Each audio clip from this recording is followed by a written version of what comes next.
Today we're here with Deborah Genovesi, and she is a wellness consultant.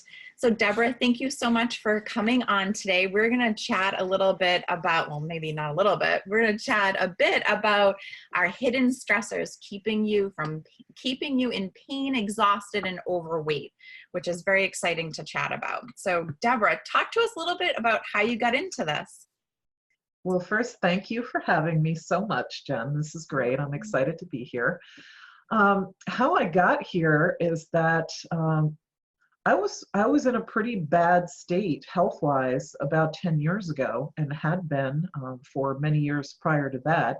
I was in a completely different job. I was a television reporter and producer for a while, and then I was in public relations in Los Angeles, and I was in very high stress kind of environments for many years, about 20 years. And during that time, I was getting progressively sicker and really couldn't figure out what was going on with my body. So what we're going to talk about today is kind of what I discovered for myself and employed in order to make myself feel better.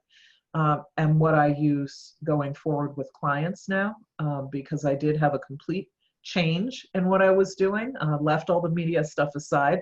It was great while I was doing it, but my heart wasn't there anymore. And where it really was is, once I got better, and I'll talk a little bit about what was going on with me, but once I felt better, I so much wanted to be the person that I was really searching for 10 years ago and had a hard time finding. So I help other folks to get better. Generally, I'm working with busy professional women to really empower them if they have chronic symptoms to not only get rid of those symptoms, but in some cases reverse them entirely. So things like being, in chronic pain, or just fatigued all the time, having struggles with weight, maybe insomnia. These are all things that I work on with clients, and I do that naturally, holistically, no drugs.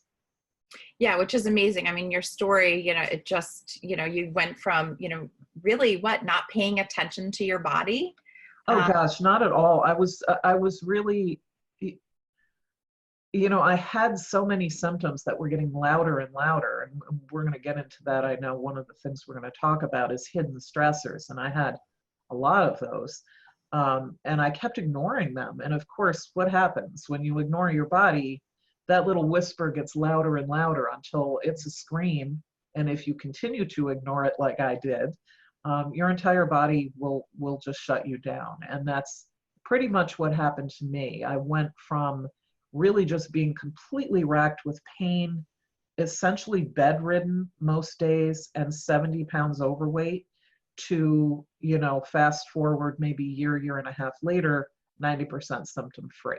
So amazing. A lot happened. I'm not going to say that it was just, like snapping a finger and super simple, because people that tell you that are not telling you the truth. Right. There was a lot of effort on my part, but once I made some lifestyle changes and just did some key things to change what my experience was, just going through life in general, wasn't just, this is way beyond just food and exercise, I guess, is probably the best way to think about it. There's a whole mental, spiritual side of things that I was totally ignoring.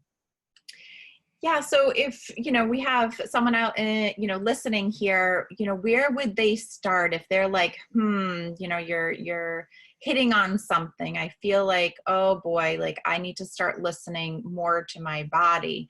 Do you have some suggestions as to how do you get to that place where you're figuring out, something's nudging me and I really need to take care of it? Yeah. The first thing, and this is what I was kind of missing, realize the difference between normal and common.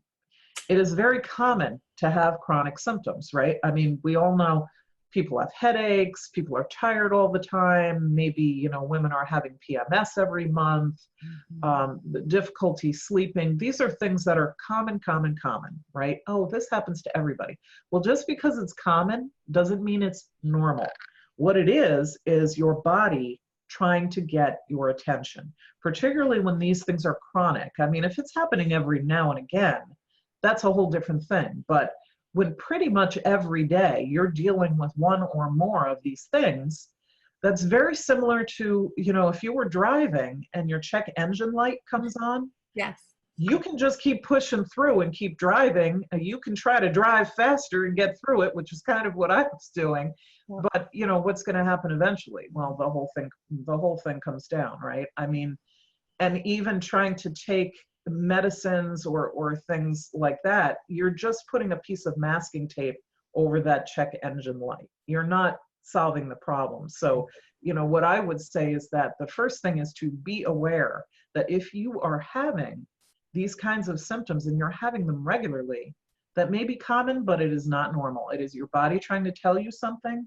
And what you need to do is start digging down with somebody who knows how to guide you in that way, to figure out what is causing this. You know, throughout my entire maybe 15 years of getting sicker and sicker, I just kept thinking to myself, there's got to be some reason why this is happening. Right. You know, there must be, I want to get to the root cause. And I would go, you know, to my primary doctor, and they just didn't have anything for me. When you've got a chronic situation, they pretty much either say, we can give you painkillers, and many of us either don't want the side effects from that, or our system can't even tolerate. You know, in my case, I can't even keep down any kind of pain medication. So that was completely out, and I didn't want to do that. Again, that's the masking tape over the bright red check engine light. So I knew that wasn't helping me. And, you know, or they say, well, it's chronic, it's happening a lot. Maybe it's more of a mental or behavioral kind of thing. And then, you know, maybe if there's depression, that can be treated or whatever. But they don't have a good answer for you. So the first thing, be aware of what's going on in your body. You know better than anyone else does what's normal and what is not normal for you. And even though something is chronic and it's common, that's still not normal. Yeah, I like how you put that, because, you know, it's one of those things where I find myself saying, oh, well, you know, my friend, you know, she had a headache, you know, she has headaches all the time, or whatever the case may be. And you're just like, go on with life. You just take some ibuprofen and you're moving on. Yeah. You know, well, let me also share that, you know, when things were sort of at their worst for me and I was in a corporate job, these headaches, you know, I'd be getting headaches maybe a couple of times a month. Then it became a couple of times a week. Then it became pretty much every day. And when it was at fever pitch, I would have maybe an hour-long meeting, and I'd be sitting in the conference room, and I would have to duck out 3 or 4 times during that hour to secretly go vomit in the ladies' room, because the intense pain from my migraine was just absolutely taking me down. And it wasn't until it got to that point that I finally said, okay, this is 100% not normal. Like, I have to do something about this. I have to change it, because I don't want to live this way. And, you know, that was just to get myself through the work day. But then what does that do to your personal life? right. You have no personal life, because you're just trying to not be sick. And that, you know, that's trying to not be sick is not the same as being healthy by any stretch. Right. And I think that's more, right, being reactive, right? You're, you know, just taking something to take the edge off, or leaving a meeting just to, you know, do what you need to do, and taking that little bit of an edge off. And we're not real good at proactive. And I say we, and I, you know, I'm generalizing, but, you know, in a lot of cases, you know, we would prefer to be reactive than proactive in probably many areas of our lives. So what are your thoughts on, you know, being proactive? So someone who, you know, has these things that have happened more than they should, and they've sort of ignored it, you know, how do you talk to someone who can be more proactive versus someone right in the middle of it? Well, I would say that the thing to do, and what really changed for me unfortunately, it took the ton of bricks to fall on my head to Usually finally the realize. case for me anyway. Yeah, that's, unfortunately, that's the case for most of us. It takes something really, really major. And in my case, it was almost having a stroke in my doctor's office. And that's when I realized, like, okay, this is completely out of control now. What has to happen at that point, and what I did is that I sought out folks that I thought could help me to get to what these hidden stressors were Right. that were affecting me. And also I knew that, I knew a lot of things about, like, inflammation. You hear people say, well, inflammation is kind of at the heart of most diseases. That's true, but you have to be able to identify if you have that inflammation and then be working with someone who actually has a good plan to reduce it. And in my case, and I think in most people's case, most of us don't eat an optimal diet. I mean, I was not a binge person and I wasn't going through McDonald's drive-through, but I was eating things that I thought were healthy. And for my body, they actually were not healthy because I didn't understand the whole concept of food sensitivities. I understood, of course, food allergies. I had a girlfriend that, oh my gosh, if she ate shellfish, her throat would close up and she would die. I knew that, but I didn't know that there's a whole other spectrum, and it really is a spectrum of how people react to their food that may be very detrimental, but it's not to the level where you're going to die from it. Right. So people tend to kind of not even connect it. It may even be the kind of thing where you eat something and you don't really notice something directly right then, but down the line, all of a sudden you're getting headaches, your skin is breaking out, you're not really sure why that's happening, and you don't remember, oh, because I ate a whole bunch of dairy like 3 days ago. Like, Right. your head doesn't think that way. So kind of finding somebody to just sort of be that little guide. I sometimes refer to myself as a health detective. I go along with the client to try to figure out, all right, now the other idea here is functional medicine, and that's very different than how sort of mainstream medicine looks at things. Functional medicine is this idea that we want to get to a root cause because we believe that your body has the innate ability to heal itself if you can remove any of these stressors that are pulling it down. And that's a little different than mainstream, because when you go to your primary, basically the deal there is that they're listening to what your symptoms are so that they can sort of label it with a diagnosis. Right. And then try to treat to whatever that diagnosis is. And generally the way that they're going to treat that is with pharmaceuticals, or if that doesn't work, then maybe it's surgery. Right. So that's kind of, they're looking way, way downstream. The symptoms are way at the end. I want to go way upstream and look at what are these things that are happening that cause this, this, this, and this to happen, which resulted in the symptoms. Yeah. We go up there, we take that away, and then your body has a real chance to heal itself, which is just what mine did. Right. That's amazing, though, that, we hear about people's bodies healing themselves. And, I've only probably, have experienced the top of the iceberg for that. I'm mostly gluten-free. Every once in a while I'll cheat. It doesn't affect me, but overall I feel better gluten-free. I've not done anything, to figure this out. But I feel like, I do feel better, and whatever, it may not even be the gluten. It may be something else, but I just stay away from it. That's really smart. I mean, that's really smart, Jen. And that's how most people find out. Like, when I work with clients, we do specific testing, Yep. but even before it gets to that point, you can usually, the best way to tell is to just remove some things from your diet that you think could be an issue and see how you feel. Right. And that's the best thing right there. And, as far as gluten, a lot of us are just getting way, way too much of that. I know that I was.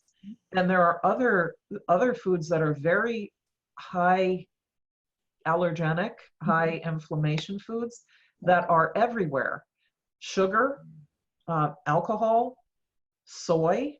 Now, I was eating. I was surprised about soy, not to get a little off topic, Yeah, but in like these granola bar, I mean, things that you would not think soy would be in. yes, So it's interesting. Go ahead. yeah, it's everywhere. And the thing is, soy oil, corn is another one, and corn oil, and cottonseed oil. These are all crops that, for one, are often GMO, which is not good for your body. Your body does not recognize this as actual food. It's like, you've heard the phrase Franken food. Right. It's like Frankenstein food. So, and if you're eating these in every meal, when I was my sickest, I was vegetarian. And so I was relying on various different kinds of soy at every meal. Well, come to find out, I have quite a serious sensitivity to soy. And that was not helping me at all. That was really, really a problem. Wow. So when you talk about these hidden stressors, are you talking just food, or do you feel like there's other things? No, there's actually other things. Hidden is actually an acronym, and it stands for hormone, immune, digestion, detoxification, energy production, and nervous system. So those are all areas that we frequently will find healing opportunities. In other words, these are weak areas where you might need support to improve your health. And these are all different areas that affect you in various ways. So, for instance, I talked about the food intolerances. So you might be eating something regularly, like I was, maybe it's soy, maybe it's corn, maybe it's gluten. You're actually having an inflammatory reaction in your intestinal tract. And then because of that, you start to develop intestinal permeability, or you might have heard leaky gut. And that's when molecules of undigested food are actually getting through the intestinal wall, and they're getting out into your body. And then once your body sees these things, it thinks they're invaders. And so they're mounting sort of an allergic type response. And then what that's going to manifest for you could be stomach pain, gas, constipation, diarrhea, huge amount of weight gain all of a sudden, or weight loss all of a sudden.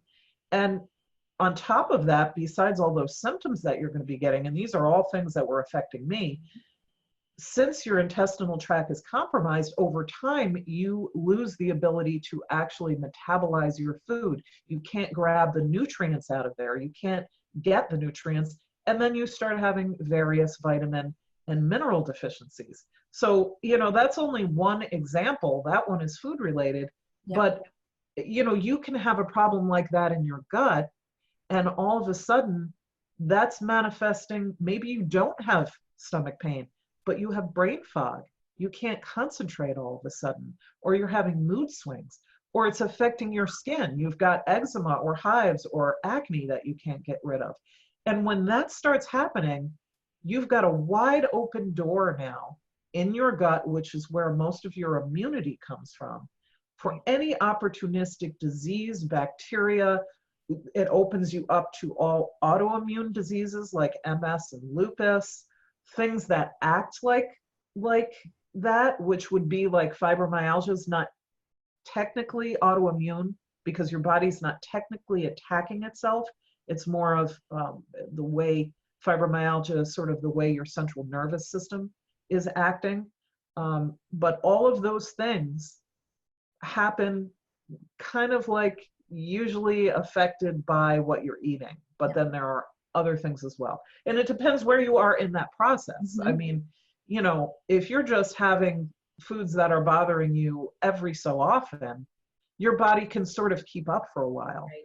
But it's just sort of at some point you're going to hit that wall, like I did, where it's like my body just went, no, we're not going to do this anymore, Deborah. Like, we're done with that. We need to start over. Yeah, you're going to need to do what we want from here on in. Yeah. We're tired of doing it your way. So, Deborah, if someone wanted, someone's having these chronic issues, can you walk us through what you do for them? Briefly, you don't have to go into a lot of detail, but just, someone's like, this might be something that I think I need to do. What do you do with your clients? Well, one of the things that I do that's a little bit different from sort of the traditional approach is that we test, don't guess. Okay, so I use certain targeted functional medicine lab tests that are not generally things that you would get from your primary doctor, and they tend to be tests where you can do the collection right at your home. Sometimes I do like blood draws with a lab, but generally these are tests that will allow me to take a look at how are you digesting, how are you metabolizing your food, is there any intestinal dysbiosis, or is there a malfunction maybe because of an overgrowth of bad bacteria in your gut, or a fungal infection called candida, which is very common that many of us have.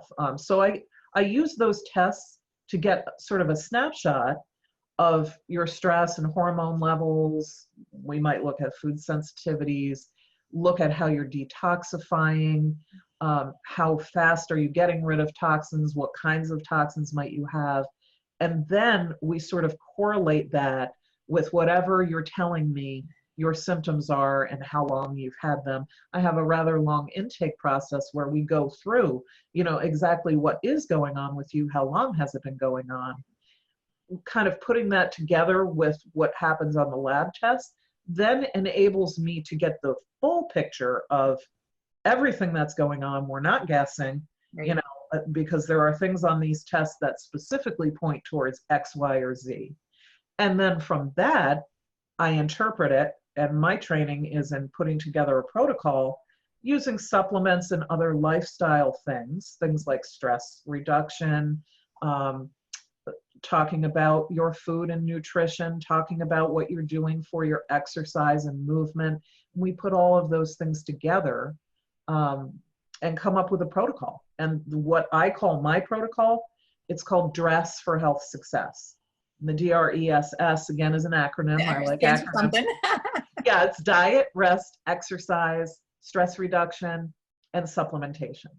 And so we put those all together, and once we've looked at all of that all at once, then we're in a much better position to sort of move forward and remove those hidden stressors so that your body can do its thing and heal itself. So why, now this came out of nowhere, but why do you think general medicine doesn't just do this stuff, right? Like, I know, right? Because it sounds so and is so completely obvious.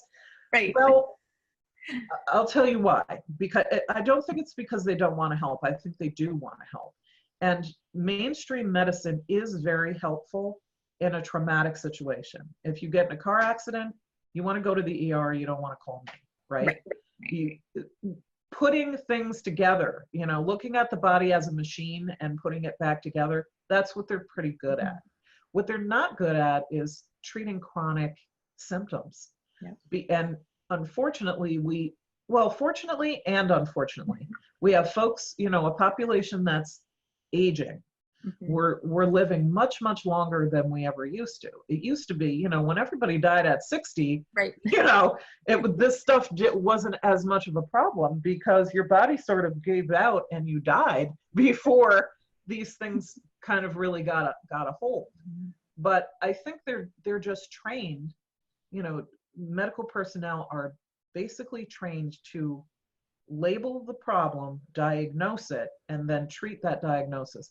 And to be perfectly honest and not, to sound like a conspiracy theory, but, they say follow the money. There's an awful lot of money in pharmaceuticals. There's an awful lot. And many, many pharmaceutical companies, for instance, support medical schools. Right. So they begin, the pharmaceutical companies are very excited that they think they've got a pill that's going to help your XYZ problem, right? But that pill always comes with a list of side effects that, in my view, are oftentimes worse than what you're trying to treat in the first place. So I don't think it's that they're not trying to be helpful, and I definitely think that,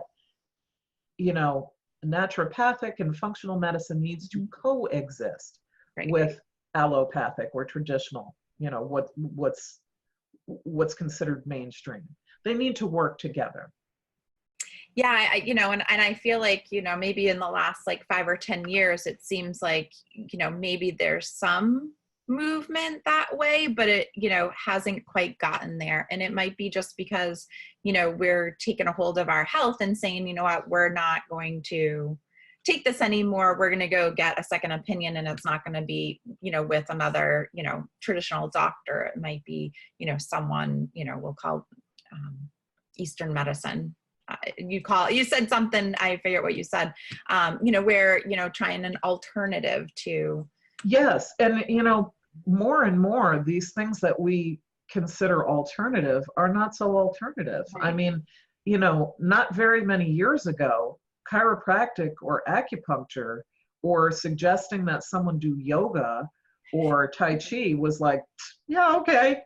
I mean, Right. maybe 20 years ago, that was kind of looked at funny. Now, most people incorporate something like that in, most healthy people anyway, are doing those things regularly. Meditation, I mean, this isn't some weird like woo-woo thing anymore where you're sitting like a pretzel with a turban on your head and, all that silly stuff.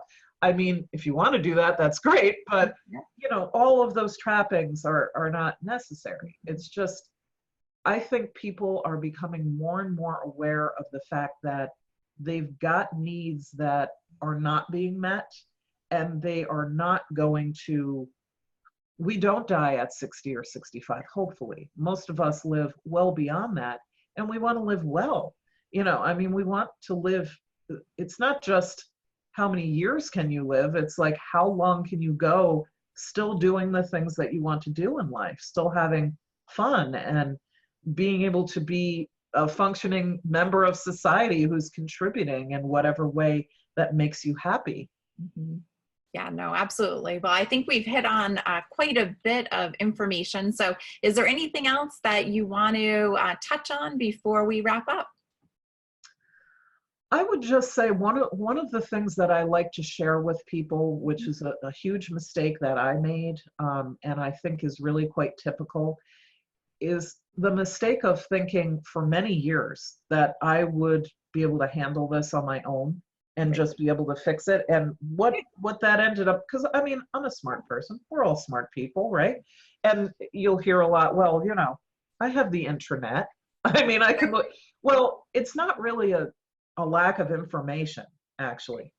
Most of us know that we shouldn't sugar it up and be eating McDonald's and all that stuff. But yet we still have the problems that we have, with just nutrition is just one of the things, right? So I would say the thing to keep in mind, there's most definitely hope out there for you, no matter how you feel. But if you want to fast track your way to success, you need to really be working with somebody who is going to look at all of these areas together, like the dress that I mentioned before, diet, rest, exercise, stress reduction, supplements. Look at it all together and get all of those in line at once. And that's kind of difficult to do for yourself. Mm-hmm. I think that I'm better than most people at that, and yet I was failing miserably for myself. So that's kind of what I try to do for other folks now. Help them keep all the balls in the air at once. Which, we like doing that, right? We like doing that. So, Deborah, thank you so much. It's, great hearing your story. And I'm sure that, there is someone out there that is going, wow, that's a very similar story. And, I need to really get in touch with her. So I appreciate everything that you have given us today. And thank you so much. No, thank you. Wonderful to be here. Great.